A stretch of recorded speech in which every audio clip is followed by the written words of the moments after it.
Disclaimer.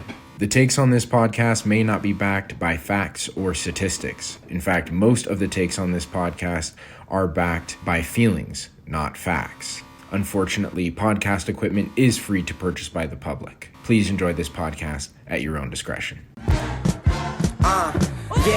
Okay, good morning, afternoon, and evening. It's the guy you should believe in. Dropping heat like every season. Underdog like Willie Beeman. Classic like Dom singing. Blasting like bombs ringing. I guess I define winning. Welcome back. Welcome I'm Devin, back. And that's saying, Welcome back. Our next topic, we're going to jump into Welcome back. NBA predictions for the playoffs. Welcome It's back. mostly going to be me. Let's go. All right.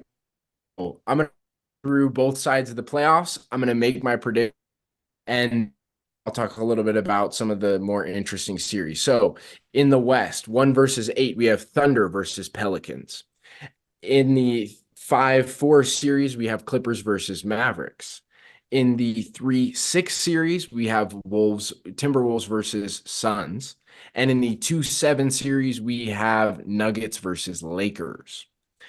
In the East, the 1 versus 8 game, we have the Celtics versus the Heat. For the 4-5 game, we have the Cavaliers versus the Magic.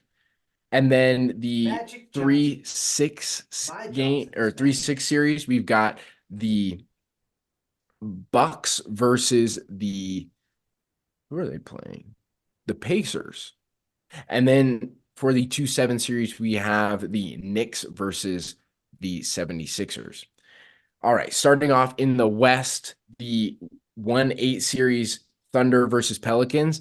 I've got the Thunder in a gentleman's sweep in 5.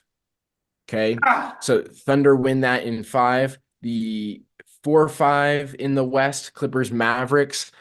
This one's really tough. This is a tough series here. The Mavericks are arguably the hottest team going into the playoffs. Luka is playing like an MVP. The Clippers are kind of all over the place, but I think what it comes down to in the playoffs is stars. It comes down to star power in the NBA, and I think Luka is just going to end up being too much for the Clippers. So I'm going to take the Mavericks in a 6-game series. It's going to be a close 6. The 3 versus 6 seed, we have the Timberwolves versus the Phoenix Suns. This one's hard for me because I went into today's game. The Wolves ended up winning game 1 here. Wolves ended up winning game 1, and I really thought that the Suns, I just said it, star power wins in the NBA playoffs. It did not tonight. And Rudy Gobert surprisingly got a ton of minutes and played really well. For those of you who follow the NBA and follow Rudy, follow the NBA playoffs and kind of the controversy with, is Rudy a guy that is playable in the playoffs? I thought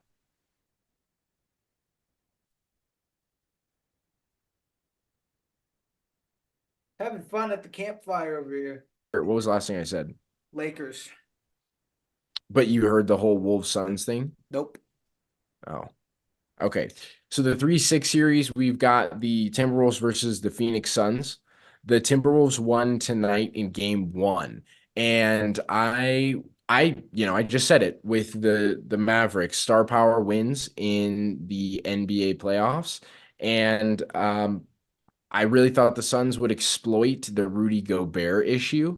That, if you're an NBA fan, you follow the NBA playoffs, then you're well versed in what happens when Rudy Gobert gets into the playoffs. I thought that the Suns had the pieces to exploit that. They ended up not exploiting it. I don't know if that's an adjustment they'll make later on in the series, or if it's just going to be if the Timberwolves will kind of roll over them. I think it's a close 6, though, going the Timberwolves' way. Ultimately, I don't think there's enough continuity for the Suns. Moving on to the 2-7 series in the West, we've got Nuggets-Lakers. This is a close 5. Gentlemen sweep here. I don't think there'll be any sweeps in the West. So I'm going to take Nuggets, gentleman sweep there. The Lakers will keep it close. Kind of got a glimpse of that today. The game looked a lot closer than I think it was. Maybe not. I don't know.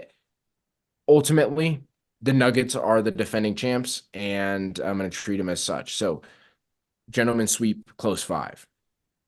Moving over to the East, we've got the Celtics and the Heat. I think this is probably the one of the only sweeps in the playoffs this year. I'm going to take C's in four, and I don't think it's terribly close. Jimmy Butler is out with an MCL injury, so it's just Tyler Hero. It's just Tyler Hero and Bam Adebayo, the two most inconsistent guys in the playoffs, most likely.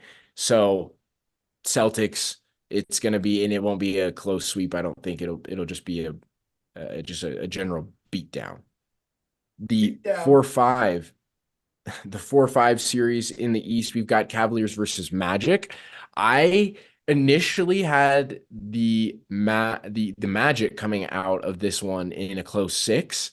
After watching game one, I just don't think the Magic are there mentally to deal with the NBA playoffs. They just got out physical with the rule changes at All-Star break for the NBA, allowing the game to be more physical. And then obviously playoff basketball is going to be even more physical.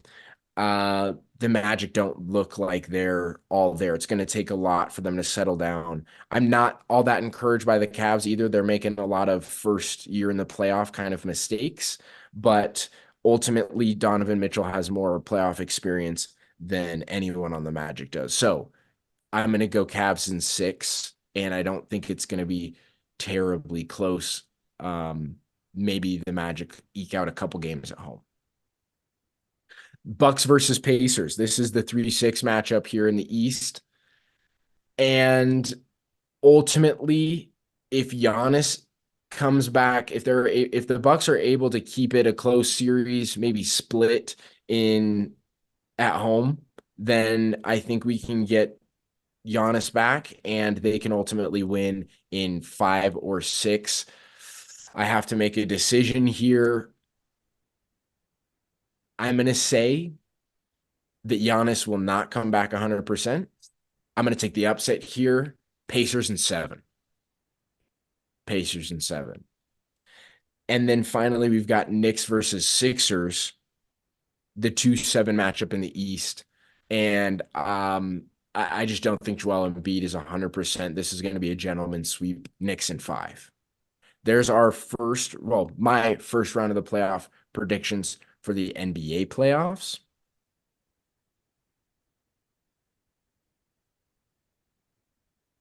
What's Okay. up, brother?